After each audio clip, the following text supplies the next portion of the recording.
Hello and welcome to Simplifying AI in Government. I am your host, Ayman Aitani, and I'm joined by my colleagues, Jad and MG. Together, we explore AI use cases in government and their impact. Hi, So let's Evan. get started with the topics for today. MG, go ahead. What do we have for today? Awesome. Yeah, we have a couple of nice topics. We're going to talk about how the UI is going to get a AI boost.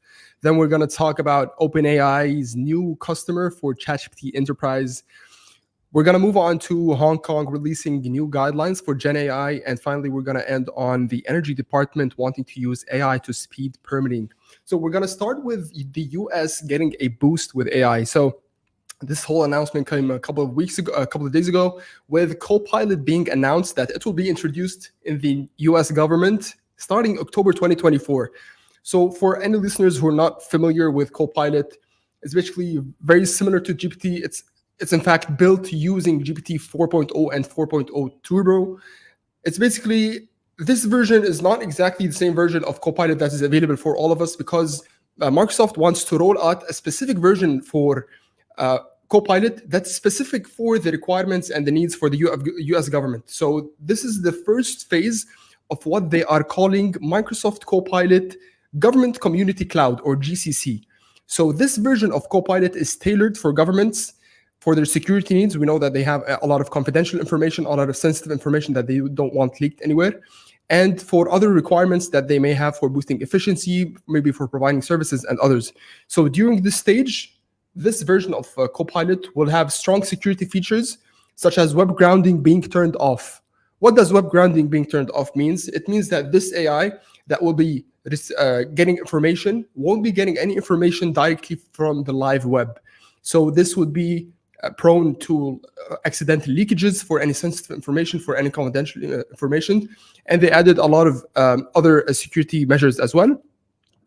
The whole goal behind this is to improve the efficiency and the services of the US government.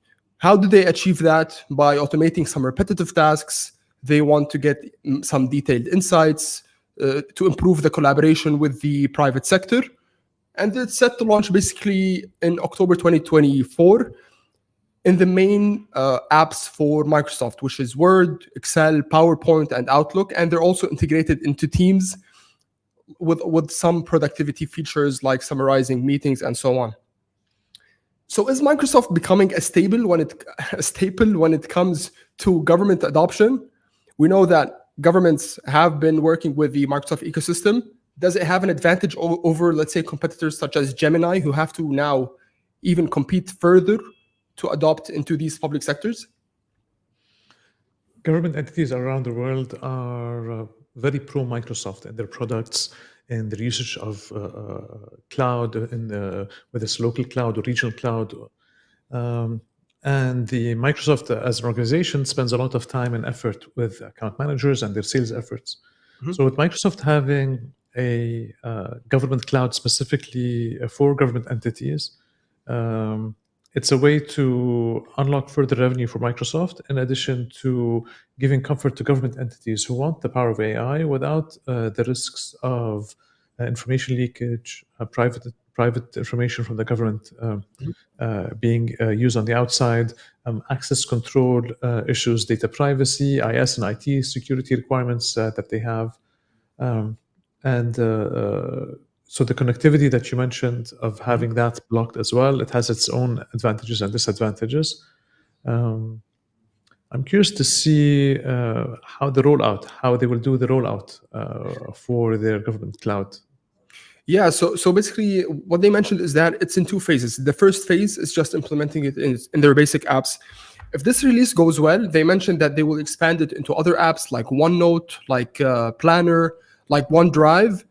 This is basically just to also improve the overall efficiency and productivity of civil servants.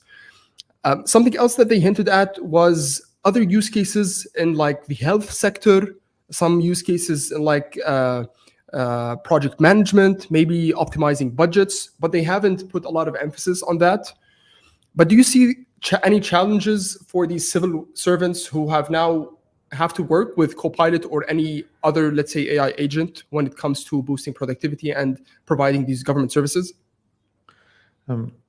in my discussions with government entities on how best to use AI to find their first AI use case and roll it out internally, they have a lot of internal struggles of they have requirements from their IS department, information security. They have requirements from their IT department, information technology. They have requirements from their data privacy office. They also have regulation and compliance requirements within the country. So they have so many layers of people and organizations who will say no, and it's easier for them to say no, that this enthusiasm to use AI and to find your first AI use case becomes much slower and not very interesting.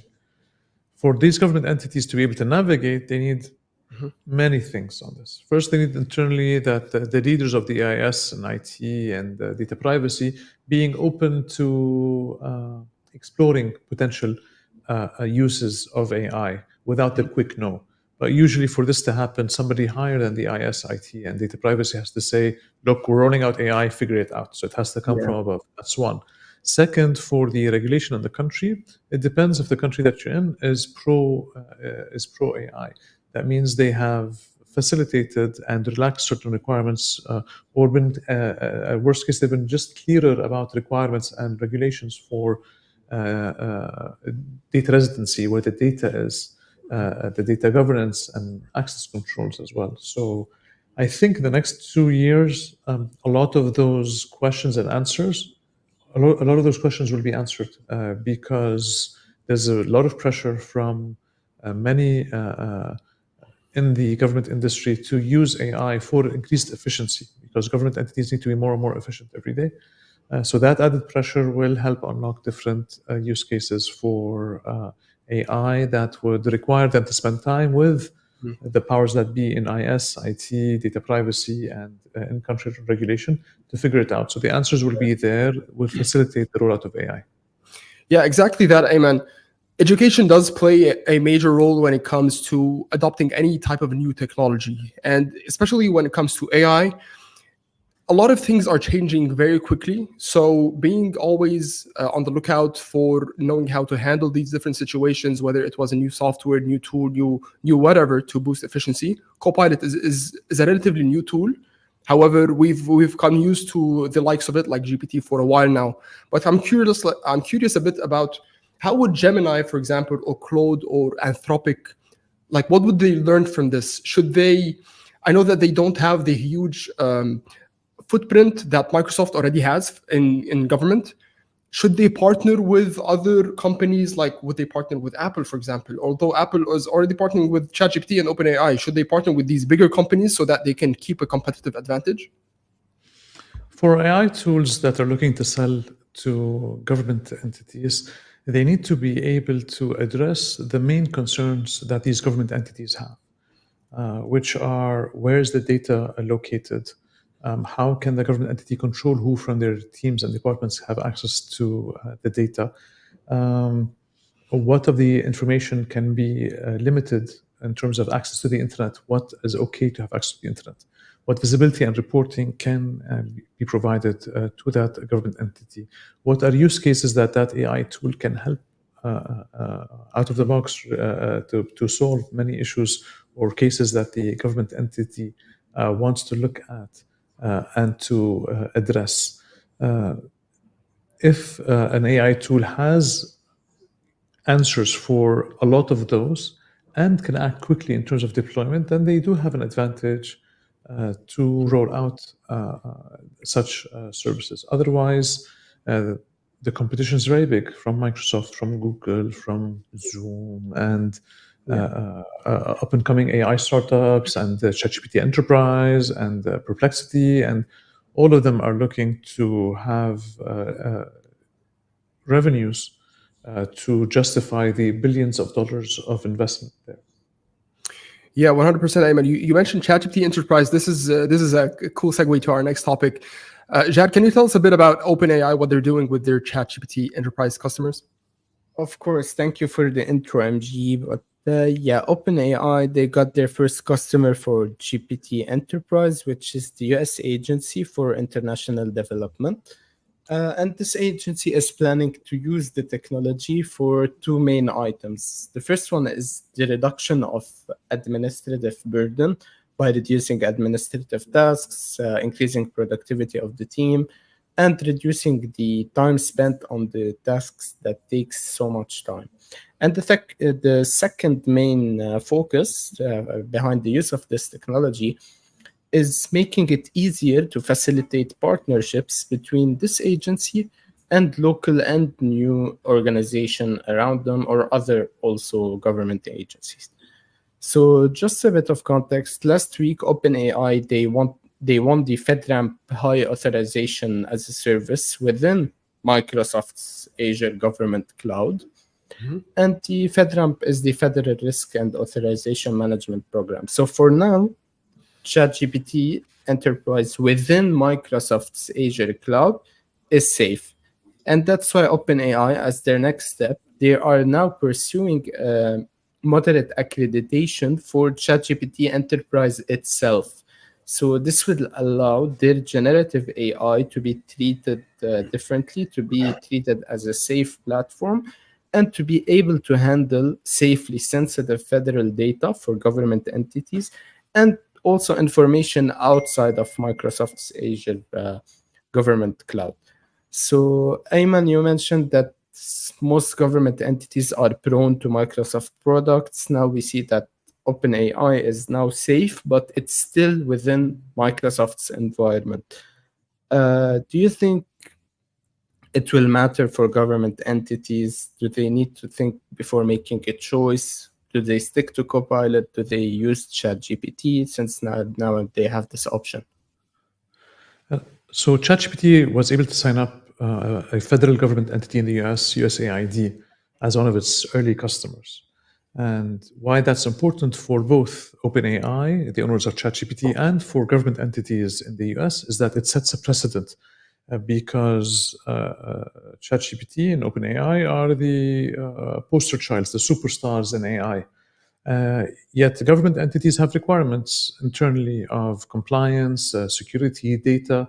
So if ChatGPT and OpenAI are able to figure out and help federal entities to navigate those restrictions, that will give permission to so many other government entities in the US to be able to adopt AI via ChatGPT's enterprise edition, because if government entity X was able to do this and do this compliantly, that means we can do it as well.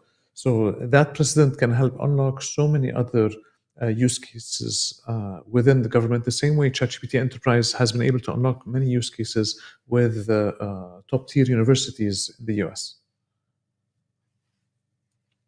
All right. And about their next step to be accredited, to be safely used outside the Microsoft's environment, what do you think of that? Does that make them, because Microsoft and ChatGPT are basically kind of partners, they're powering each other, so Copilot is powered by the technology behind ChatGPT. So is this step kind of drifting alone to take a share of the market, or to take more customers for themselves? For AI tools like ChatGPT Enterprise to be compliant, it's a long path. It's not a matter of a day or two or a week or two. It's a process over many months to be compliant, because there are two aspects. One aspect is what needs to be changed on the inside of ChatGPT Enterprise to be more compliant with the existing ones. And there's the second aspect, where what do these government entities need to change from their part, or update at least, because they're going to be spending time with advanced people and senior people from ChatGPT Enterprise to understand how things work. And once government entities process how things work, they're able to update the regulation to be able to accept or block against certain AI functionality. And that takes months, not weeks. All right, thank you for the clarification, Ayman. Speaking of regulation, we have some guidelines from the Hong Kong Monetary Authority for the use of generative AI.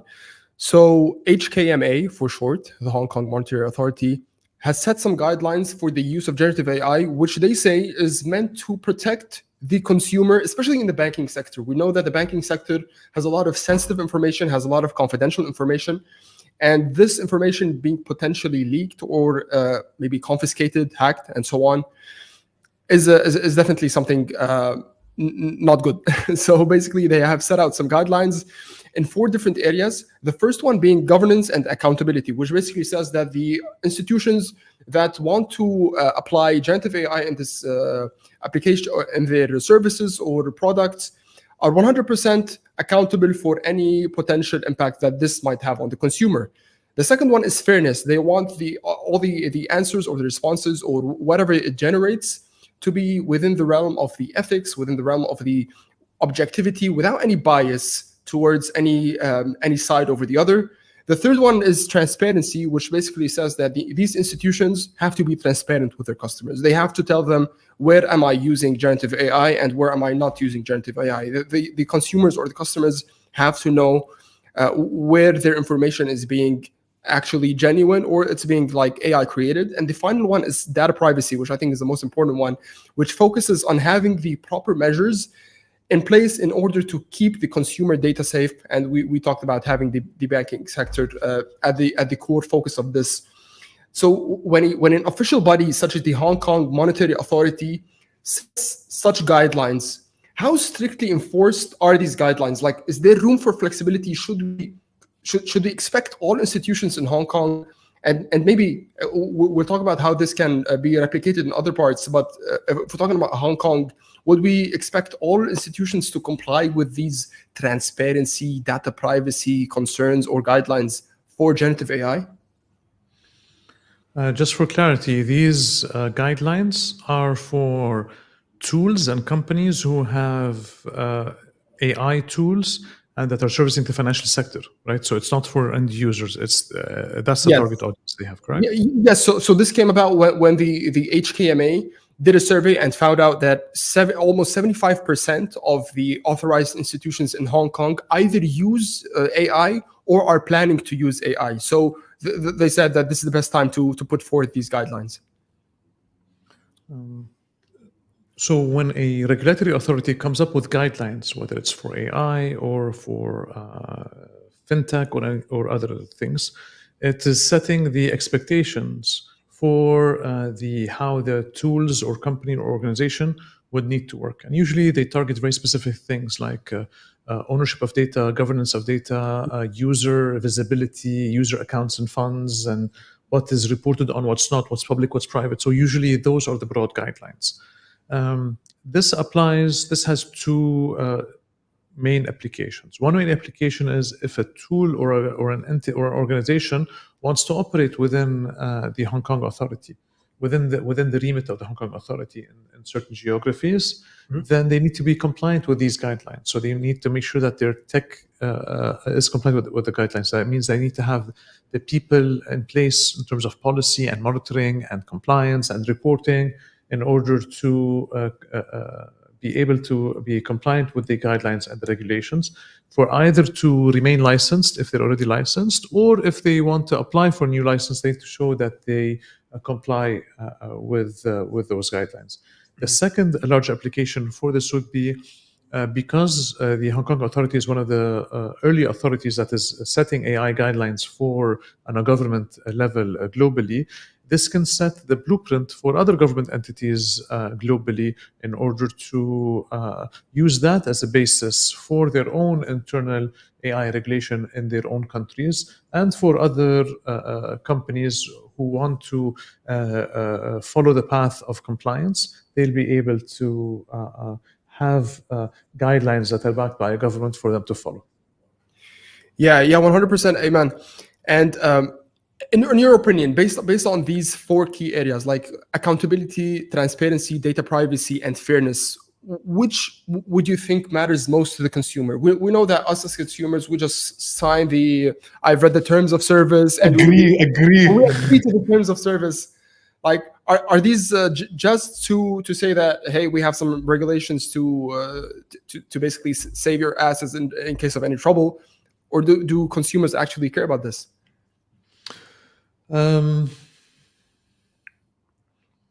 I think it's a combination of things. One, it's when you have an advanced authority that has people in place who think ahead, who are in the industry and want to safeguard businesses, and so they want to help businesses grow and yet safeguard the users. Having guidelines, regulations, and rules will help create an organized environment where there is clarity. The worst thing is lack of clarity, because what happens is businesses operate in a certain way, and then two years in, they say, you know what? Now we've given the time to this. We have suddenly decided that for the last 2 years you've been non-compliant. You're going to have to pay fines on things that we've never communicated with you before or shared with you before. That does not help in terms of business, in terms of growth of business, or clarity for what businesses can do and what users can do. Second, it would help users if they feel protected, that there's an authority that's protecting them. They're going to move more money into this space, whatever the space is, whether it's AI, fintech, government services. They will move more money there because they have confidence that there's an authority and regulation that is able to handle it. There are many. What comes to mind now, there are many businesses that I know of that are fintech based, and they have not been compliant with their security and how they store information and so on. And what I've heard from former employees is how the leadership in those organizations, in those businesses, never cared. They said on the website, they speak about it publicly, about security and governance and so on, but they never actually did it until they ran into an issue where they were hacked, some money was embezzled, some money was lost, until they ran into an issue. That's when the authorities come breathing down their neck saying, show us your compliance, show us this, show us that. And it becomes a lot of pressure for everybody involved to do so. However, if the intention was good from the beginning, beyond just information on the website, they would have followed certain paths in order to be compliant with rules and regulations, at least broadly accepted rules and regulations. That means the main things are in place, and then you have to fine tune further. Yeah, but not caring about these guidelines would be one thing, and then the authorities finding out that you weren't compliant is basically on your edge. But then you find out that with these emerging technologies, like especially with AI, there's always this gray area where some companies can manage to operate within the guidelines because everything is basically new. You have a few updates every maybe few weeks, or few major updates every few weeks, if not less. So I always feel like there's some room for these institutions to walk around these guidelines, maybe dance around them a bit in their operations and how they like run their businesses.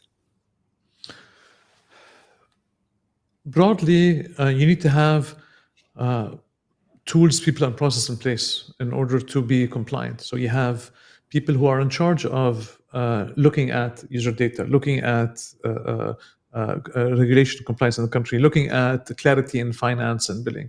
Then you have tools in order to document and automate a lot of this. And then you have process in place for what things need to be done. So as the technology changes, as you're mentioning, when the technology changes, you already have the tools, people, and process in place, and you can modify somewhat there within it. But if you have none of these in place and you're relying on one person who has all of this in his or her head, and they're trying to, and then they leave, and then nothing happens after that, and so on. So that's when trouble starts to happen, especially when you're working with other people's money or citizen and residents' data.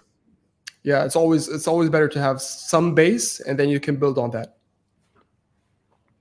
And we're back to the US with another agency using AI, which is the US Energy Department, which is using AI to speed up permitting. So for this year, their budget is $20 million, and they're building their own tool instead of using one. So they're building their own tool, they're testing prototypes, and they want to speed up process of permits that are for the green energy projects that usually takes years long to get approved.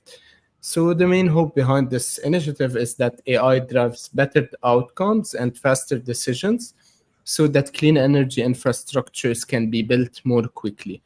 So at the moment, they're still building prototypes and testing them. They're building it around their own data and the data from the, I think, Environmental Protection Agency of the US. So it's around 28,000 PDFs. So they have a lot of data. And they will also public about how they're testing their prototypes. So they're not testing it with short prompts or small documents or small Excel sheets. they're testing it with at least 150 pages of long text and text projects and documents. So they're also taking advantage of this for restructuring their data and implementing governance so the AI can find the documents better.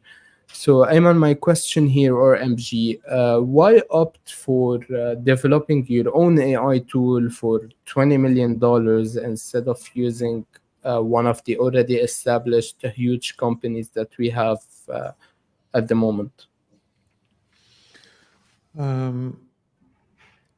For a government entity to choose between building their own internal AI tool or using an external AI tool, that has to do with what it is that they're trying to do.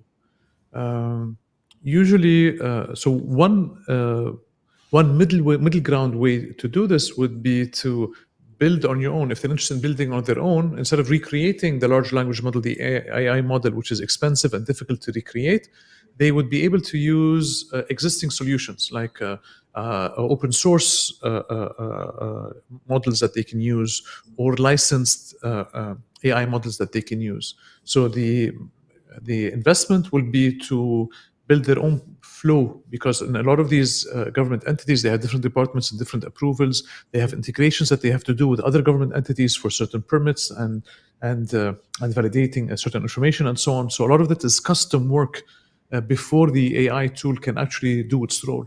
So a lot of that aspect is part of the digitization that that government entity wants to do. And then when it comes to the AI part, that's when they could potentially use something that is already open source or something that they can train, instead of building something from scratch, which is going to be very expensive and difficult to train. Yeah, using some open source model could be definitely a beneficial option. But also to answer Jad's question, I think it would be on data ownership.